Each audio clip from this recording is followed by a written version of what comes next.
Political turmoil is escalating in the UK, where the future of Brexit is unclear. Prime Minister Theresa May suffered yet another major defeat yesterday. Lawmakers rejected her second attempt at a deal with the European Union. But she's refusing to back down. Parliament will vote today on whether to leave the EU without a deal when the deadline arrives on March 29th. Well, CBS News foreign correspondent Mark Phillips is with us now from London to talk about this. Mark, is that your Brexit beard? Are you going to hang on until a final decision is made?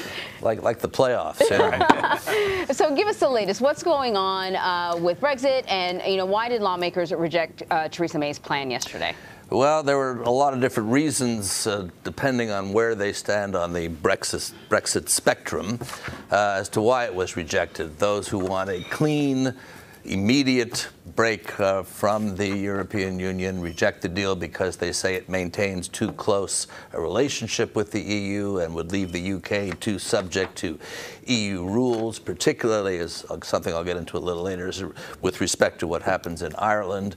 And those who want to maintain close ties with the EU reject the deal because they think it's too drastic in its leaving of the EU.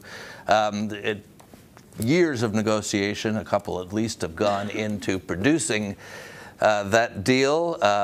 It was rejected several weeks ago by a massive margin, the largest ever margin in Parliament in the Democratic era here, of 230 votes. Yesterday's rejection was by 149 votes, so I guess you could argue that she's getting closer to getting it through, and it wouldn't be at all surprising if she comes back again with the vote closer to the actual deadline on March 29th.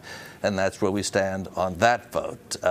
Right now, as the law is currently constituted, the UK would leave the EU on March 29th as a function of the Article 50 of the EU treaty, getting into arcane stuff. But the decision today that's being taken, they're voting on whether to reject the idea of leaving without a deal, is all well and good, except without a deal, no deal is what you're left with, and that's the situation as it stands now. There's another vote here tomorrow at which the prospect will be put of asking the EU for a delay. The EU has to agree to a delay.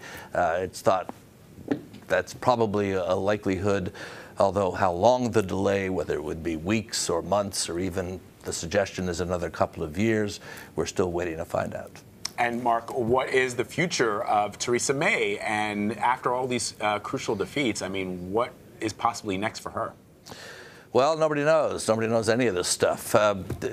Within the Conservative Party, which she has led, she's had exactly one job since forming this government, which is to organize Britain's exit from the European Union, and that's a process which is stuck, as we've just been discussing. Currently, what you hear from within the party is that they'll stick with her for no small reason, because nobody else wants the job right now, for as long as it takes to get through this Brexit hump, but it's quite clear that she doesn't have a long-term future, or so it would seem, leading the party and the country at this stage. So, Mark, you alluded to the issue with Ireland, the Irish backstop. Now, I have read many articles and I'm still a little confused about what that is and why it's a sticking point in the simplest of terms, in kindergarten terms. Can you help me understand this? Well, how long have you got? 30 seconds. Okay. The Irish, there's Northern Ireland and there's the Irish Republic. Northern Ireland is part of Great Britain, part of the United Kingdom nominally. And right now they're, as part of the Northern Ireland peace treaty, the so-called Good Friday Accords, there is free trade a million times a day across that inter-Ireland border.